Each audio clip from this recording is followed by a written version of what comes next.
Super prime ചർച്ച തുടരുന്നു. ഇപ്പോൾ രാഷ്ട്രീയ നിരീക്ഷകൻ അഡ്വക്കേറ്റ് എ ജയശങ്കർ ടെലിഫോൺ ലൈനിൽ. ശ്രീ ജയശങ്കർ, ഈ ദിവാകരന്റെ സ്ഥാനാർത്ഥി പ്രഖ്യാപനത്തെ താങ്കൾ എങ്ങനെയാണ് കാണുന്നത്? ഇന്നത്തെ നിലയ്ക്ക് തിരുവനന്തപുരത്ത് മത്സരിപ്പിക്കാൻ ഏറ്റവും പറ്റിയ സ്ഥാനാർത്ഥി CPI ഉള്ളതിൽ ദിവാകരനാണ്. ഏറ്റവും ഉചിതമായ തീരുമാനമെന്ന് ഞാൻ വിചാരിക്കും. കാര്യം നമുക്കറിയാം, തിരുവനന്തപുരം ജയിക്കാൻ അത്ര എളുപ്പമുള്ള സീറ്റല്ല. നേരത്തെ PKV ജയിച്ചിട്ടുണ്ട്. പിന്നെ അദ്ദേഹം മരിച്ച ഉപതെരഞ്ഞെടുപ്പ് രവീന്ദ്രൻ ജയിച്ചിട്ടുണ്ടെങ്കിൽ പോലും അതൊരു UDF സ്വഭാവമുള്ള മണ്ഡലമാണ്. മാത്രമല്ല, ശശി തരൂർ എന്ന് പറഞ്ഞാൽ വളരെ ശക്തനായ ഒരു സ്ഥാനാർത്ഥിയാണ്.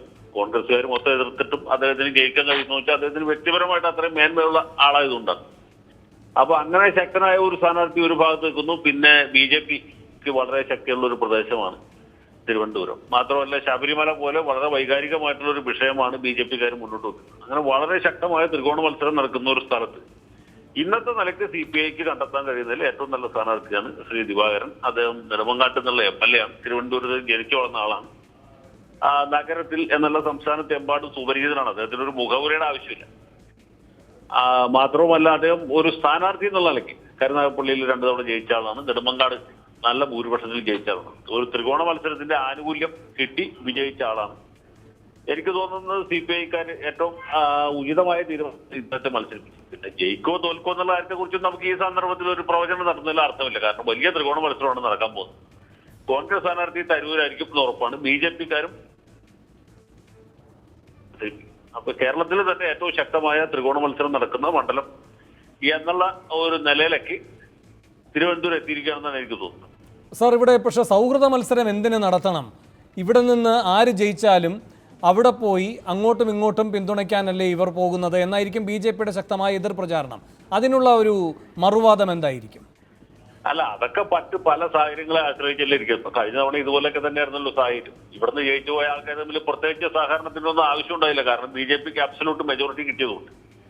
ഇതൊരു ത്രികോണ മത്സരത്തിന്റെ ഫലമായിട്ട് ദേശീയ തലത്തിൽ തന്നെ ഒരു തൂക്ക് പാർലമെന്റ് വരികയാണെങ്കിൽ, അല്ലെങ്കിൽ കോൺഗ്രസ് കേവല ഭൂരിപക്ഷത്തിന്റെ അടുത്ത് വരികയും ഇടതുപക്ഷത്തിന്റെ സഹായം അവർക്ക് ആവശ്യമായിട്ട് വരികയും ചെയ്യുകയാണെങ്കിൽ മാത്രമേ ഇതിന്റെ ആവശ്യമുള്ളൂ. കോൺഗ്രസിന് അബ്സല്യൂട്ട് മെജോറിറ്റി കിട്ടുന്നു വെച്ചുള്ളൂ. അങ്ങനെയാണെങ്കിൽ ഇടതുപക്ഷം അവരെ എതിർക്കണ്ടേ? ഇനി BJPക്ക് അബ്സല്യൂട്ട് മെജോറിറ്റി കിട്ടുന്നു വെച്ചുള്ളൂ. അങ്ങനെയാണെങ്കിലും കോൺഗ്രസും ഇടതുപക്ഷവും തമ്മിലൊരു ഐക്യത്തിന്റെയോ സഹകരണത്തിന്റെയോ ഒന്നും ആവശ്യം വരുന്നില്ല. നേരെ മറിച്ച് ആർക്കും ഭൂരിപക്ഷം ഇല്ലാത്തൊരവസ്ഥ വരികയും കോൺഗ്രസിലെ ഏതാനും സീറ്റുകളുടെ കുറവ് സംഭവിക്കുകയും ചെയ്യുകയാണെങ്കിൽ ഒരു സഹകരണത്തിന്റെ ആവശ്യം വരും. അതല്ല, ദേവഗൌഡ മാതൃകയിൽ അല്ലെങ്കിൽ ഗുജറാത്ത് മാതൃകയിലുള്ള ഒരു മന്ത്രിസഭ കേന്ദ്രത്തിൽ ഉണ്ടാകുകയാണെങ്കിൽ ഈ മന്ത്രിസഭയ്ക്ക് കോൺഗ്രസ് പുറത്തുനിന്ന് പിന്തുണ കൊടുക്കുന്ന ഒരു സാഹചര്യം ഉണ്ടാവും. അതൊക്കെ നമുക്ക് ഈ ഘട്ടത്തിൽ പറയുന്നതിൽ യാതൊരു അർത്ഥവുമില്ല. കാരണം വളരെ അപ്രവചനീയമായ ഫലം ഉണ്ടാകാൻ പോകുന്ന ഒരു തെരഞ്ഞെടുപ്പിലേക്കാണ് നമ്മൾ പോകുന്നത്. ശരി, പക്ഷെ തിരുവനന്തപുരത്തിന്റെ പ്രത്യേകത എടുത്താൽ ഇപ്പോൾ 2014 ഇല്ലാത്ത വ്യത്യസ്തമായ ഒരു സാഹചര്യം ഇപ്പോഴുണ്ട് 2016 ഉണ്ടായിരിക്കുന്നത്. അതായത് ഈ പറയുന്ന നിയമം അവർക്ക് അക്കൗണ്ട് തുറക്കാൻ കഴിഞ്ഞു. 4ഓളം മണ്ഡലങ്ങളിൽ അവർ 2ാം സ്ഥാനത്തുണ്ട്. ഇതൊക്കെ വ്യത്യാസമാണ്. കോർപ്പറേഷനിലെ ഏറ്റവും വലിയ കക്ഷിയായി അവർ മാറി. അങ്ങനെ ഒരു തിരുവനന്തപുരം വോട്ടറുടെ മനസ്സ് BJP ആഭിമുഖ്യം പ്രകടിപ്പിക്കുന്ന ഒന്നിലധികം അവസരങ്ങൾ വിവിധ ഘട്ടങ്ങളിലെ തെരഞ്ഞെടുപ്പുകളിൽ കാണുകയാണ്. അതിൻ്റെ ഒരു വ്യത്യാസം ഉണ്ടാകുമോ 2019 ഈ ശബരിമല കൂടി വരുമ്പോൾ? പ്രത്യേകിച്ച് അത് ഒരു ഘടകമാണ്. ഞാൻ ഇല്ലെന്ന് പറഞ്ഞില്ലല്ലോ. BJPക്ക് ഏറ്റവും നന്നായിട്ട് വോട്ട് പിടിക്കാൻ പറ്റിയൊരു മണ്ഡലമാണ് തിരുവനന്തപുരം. ഒരു പക്ഷേ ഡോക്ടർ ശശി തരൂർ അല്ല മറ്റൊരാളാണ് കോൺഗ്രസിന്റെ സ്ഥാനാർത്ഥിയെങ്കിൽ BJPക്ക് ജയിക്കാം എന്ന പോലും ഒരു സാഹചര്യം അവിടെ ഉണ്ട്. ശശി തരൂർ വളരെ പ്രബലനായ സ്ഥാനാർത്ഥി ആയതുകൊണ്ടാണ്. രാഷ്ട്രീയത്തിന് അതീതമായിട്ട് ഒട്ടേറെ വോട്ടുകൾ സമാഹരിക്കാൻ കഴിവുള്ള ആളായതുകൊണ്ടാണ്. പിന്നെ തിരുവനന്തപുരത്തിന്റെ ഒരു മനസ്സിൽ ഒരു വോട്ടർമാർക്ക് ഏറ്റവും പ്രിയങ്കരനായ നമുക്കറിയാലോ, ഉദ്യോഗസ്ഥന്മാരൊക്കെ ധാരാളമുള്ള അഭ്യസ്തവിദ്യരായ ആളുകൾ ധാരാളമുള്ള സ്ഥലമാണ്. ചെറുപ്പക്കാരുടെ വോട്ട് ആകർഷിക്കാൻ പറ്റിയ ആളാണ്. സ്ത്രീകളുടെ വോട്ട് ആകർഷിക്കാൻ പറ്റിയ ആളാണ്. അപ്പൊ ഇങ്ങനെ ഒരുപാട് ഘടകങ്ങൾ അദ്ദേഹത്തിന് അനുകൂലമായിട്ടുണ്ട്. ഞാൻ ഒരിക്കലും ശശി തരൂരിനെ കുറച്ച് കാണുന്ന ഒരാളല്ല.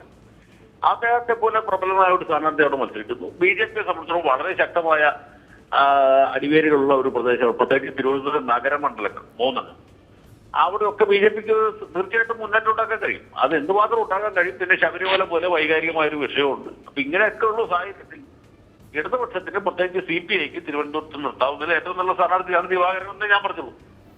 ശരി, ഞാൻ താങ്കളിലേക്ക് തിരികെ എത്താം. ശ്രീ JR പത്മകുമാർ, ഇവിടെ ഇപ്പോൾ നിങ്ങളുടെ സ്ഥാനാർത്ഥി അതീവ നിർണായകമായിരിക്കുമെന്നതിൽ തർക്കമില്ല. ഇപ്പോൾ കുമ്മനത്തിൻ്റെ കാര്യം ചർച്ച ചെയ്യപ്പെടുകയും ചെയ്യുന്നുണ്ട്. പക്ഷേ കുമ്മനത്തിൻ്റെ പേര് പറഞ്ഞാൽ പാർട്ടി സംസ്ഥാന അധ്യക്ഷനിൽ നിന്നും വിശദീകരണ നോട്ടീസ് വാങ്ങിക്കേണ്ടി വരുന്ന അവസ്ഥയിലേക്ക് വക്താക്കന്മാരെത്തിപ്പോകുന്നൊരു നിലയുമുണ്ട്. അതുകൊണ്ട് കുമ്മനത്തിൻ്റെ പേര് പറയുമ്പോൾ തന്നെ അടി പൊട്ടിപ്പുറപ്പെടുന്ന ഒരു പാർട്ടിയാണ് എങ്കിൽ കുമ്മനം വന്നാലുള്ള സ്ഥിതിയും എങ്ങനെയാകും ഭിന്നമാവുക.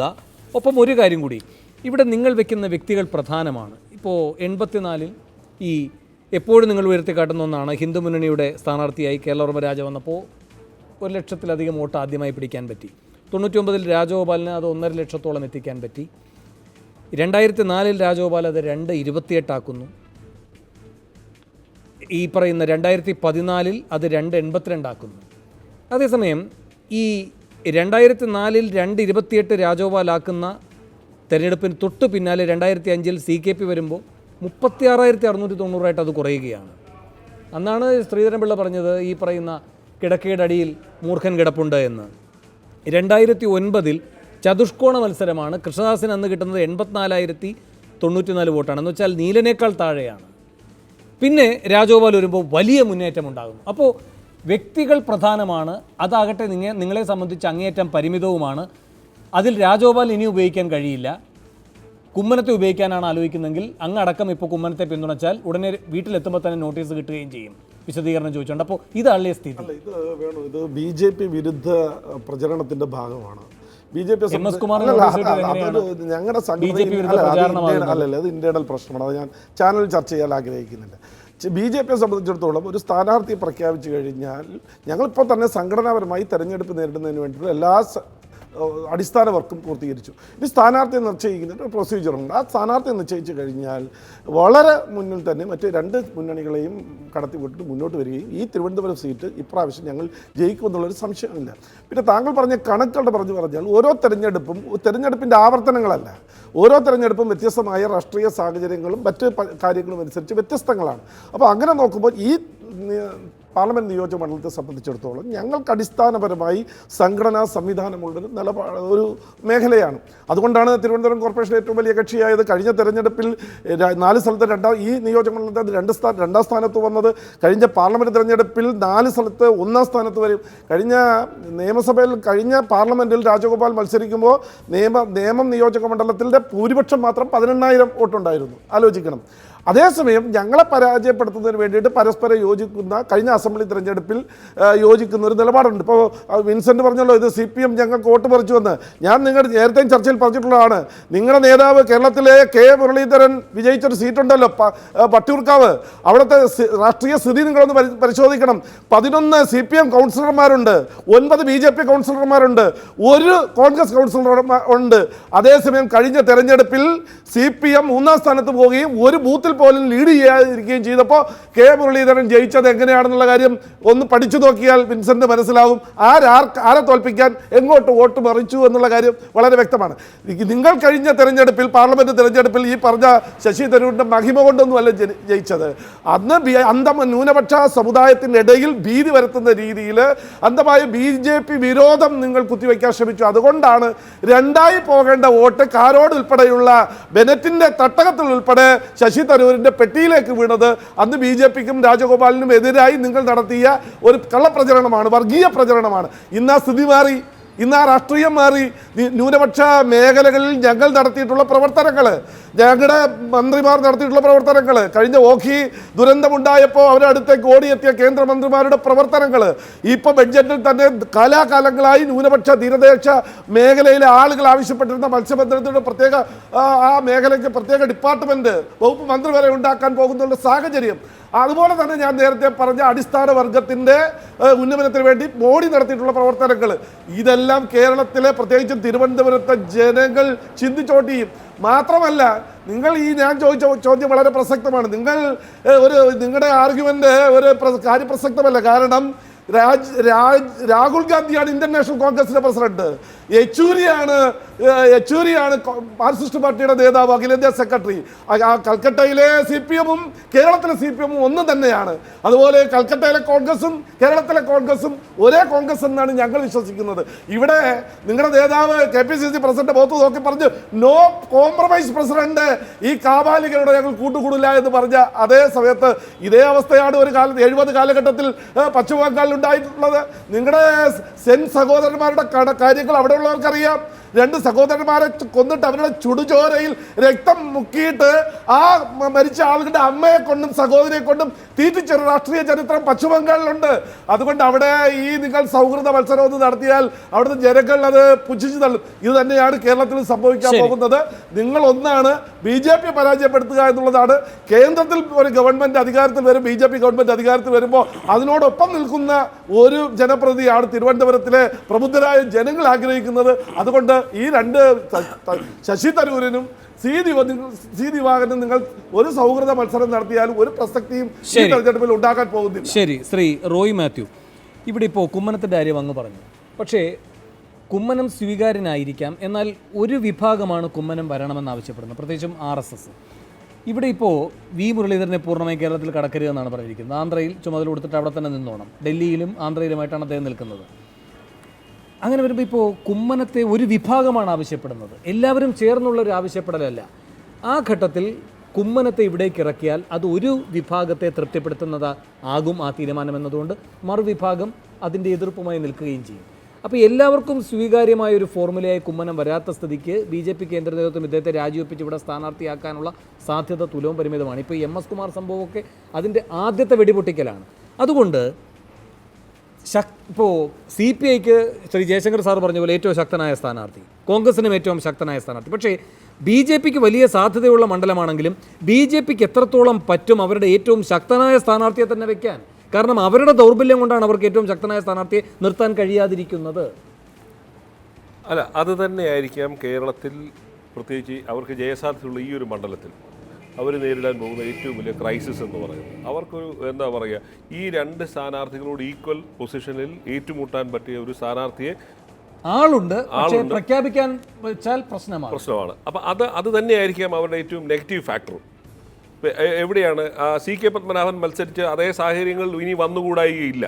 ഇത് വ്യക്തിയെ ആശ്രയിച്ച് പലപ്പോഴും സ്ഥാനാർത്ഥി വലിയൊരു ഘടകം തന്നെയാണ്. BJP പോലുള്ള പാർട്ടിക്ക് സ്ഥാനാർത്ഥി വലിയൊരു ഘടകം തന്നെയാണ്. അങ്ങനെ വരുമ്പോൾ BJPയുടെ അണികൾ എന്തായിരിക്കും നിലപാടെടുക്കുന്നത്? അവർ കേരളത്തെ സംബന്ധിച്ച് ശബരിമല പോലുള്ള വളരെ ഇമോട്ടീവായിട്ടുള്ളൊരു ഇഷ്യൂ നിൽക്കുമ്പോൾ കേരളത്തിലെ BJPക്ക് പറ്റിയൊരു സ്ഥാനാർത്ഥി ഇല്ലെങ്കിൽ അവരാരെ ചൂസ് ചെയ്യും?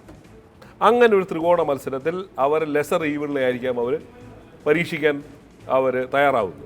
ആ സാഹചര്യം നമ്മളിവിടെ കണക്കാക്കാതിരുന്നുകൂടാ. പല ഘട്ടങ്ങളിലും അത് ആവർത്തിക്കപ്പെട്ടിട്ടുണ്ട്.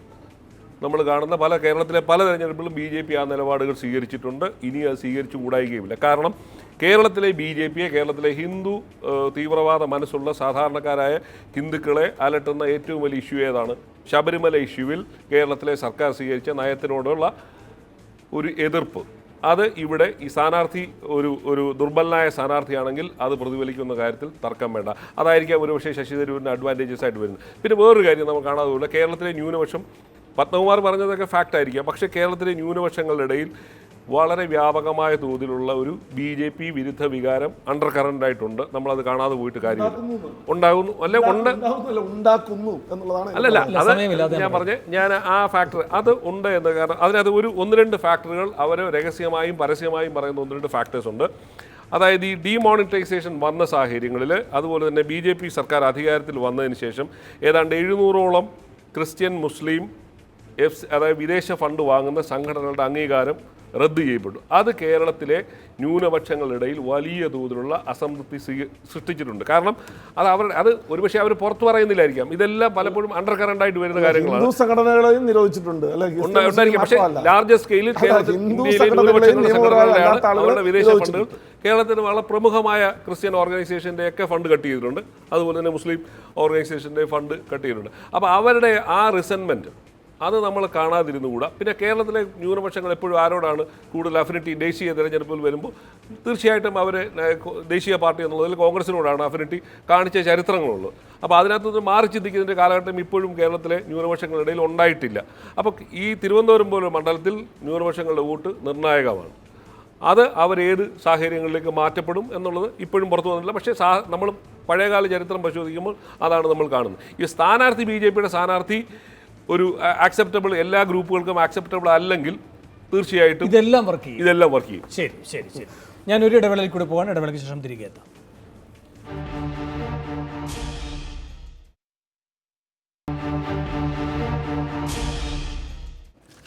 സൂപ്പർ പ്രൈം ടൈം അവസാന ഘട്ടത്തിലേക്ക്. ശ്രീ ജയശങ്കർ സാർ, താങ്കൾ ടെലിഫോണിലുണ്ടല്ലോ അല്ലേ? ഉണ്ട്. ഇവിടെ ഇപ്പോൾ CPI ആണ് കേരളത്തിൽ ഇപ്പോൾ ആദ്യമായി ഒരു പാർട്ടി എന്ന നിലയിൽ അവർ മത്സരിക്കുന്ന മണ്ഡലങ്ങളിലേക്കെല്ലാം സ്ഥാനാർത്ഥികളെ ആദ്യം തീർപ്പാക്കി പ്രഖ്യാപിക്കാൻ അങ്ങോട്ടേക്ക് എത്തുന്നത്.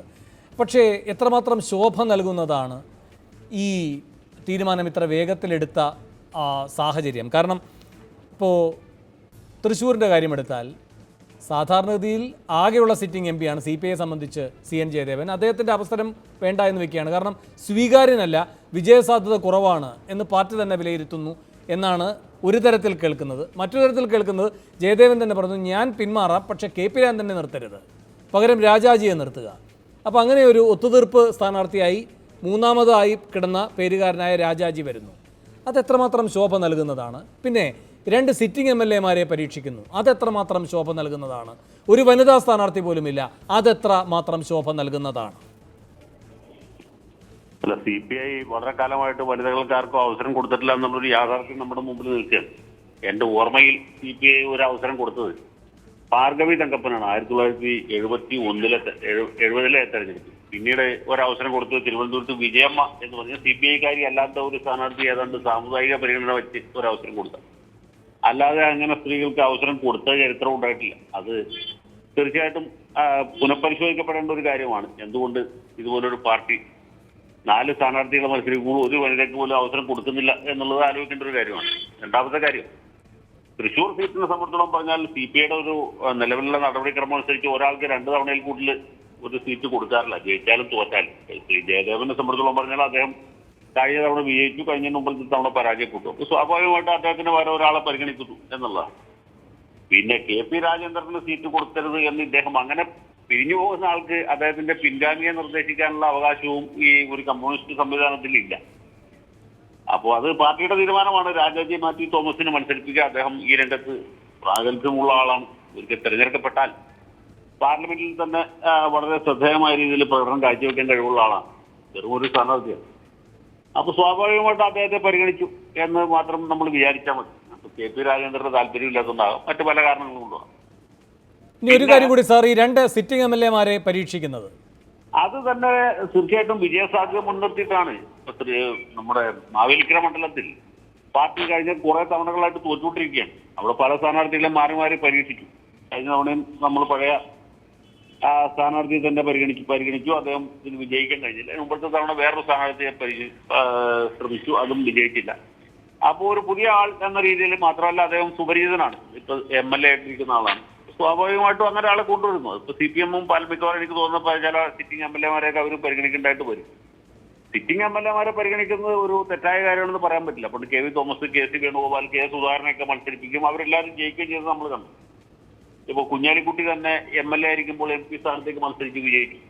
പക്ഷെ ഇവർ ജയിച്ചു കഴിഞ്ഞാൽ ഉപതെരഞ്ഞെടുപ്പ് വേണ്ടി വരും എന്നുള്ളത് ഒരു സന്തോഷകരമായിട്ടുള്ള കാര്യമല്ല. എങ്കിൽ പോലും പാർട്ടിയെ സംബന്ധിച്ചിടത്തോളം ഇപ്പൊ ജയമാണ് പ്രധാനം. അതുകൊണ്ടാണ് ദിവാകരനെയും അതുപോലെ ഗോപകുമാറിനെയൊക്കെ മത്സരിപ്പിക്കേണ്ടതായിട്ട് വന്നത്. സ്വാഭാവികമായിട്ടൊന്നും കണക്കാക്കേണ്ടതില്ല. പക്ഷെ വിജയസാധ്യതയ്ക്കാണ് മുൻഗണന നൽകിയിട്ടുള്ളത് എന്ന് വ്യക്തമായിട്ട് നമുക്ക് കാണാൻ കഴിയും. ശരി, എന്തായാലും CPI ആണ് ആദ്യം സ്ഥാനാർത്ഥി പ്രഖ്യാപനം പൂർത്തിയാക്കിയിരിക്കുന്നത്. തിരുവനന്തപുരത്ത് എന്ത് സംഭവിക്കും എന്നതിൻ്റെ ചിത്രം വ്യക്തമാകാൻ NDA സ്ഥാനാർത്ഥിയുടെ പ്രഖ്യാപനത്തിനുകൂടി കാത്തിരിക്കേണ്ടതുണ്ട്. വളരെയധികം നന്ദി. ഈ ചർച്ചയിൽ പങ്കെടുത്ത എല്ലാവർക്കും. സൂപ്പർ പ്രൈം ടൈം അവസാനിക്കുന്നു.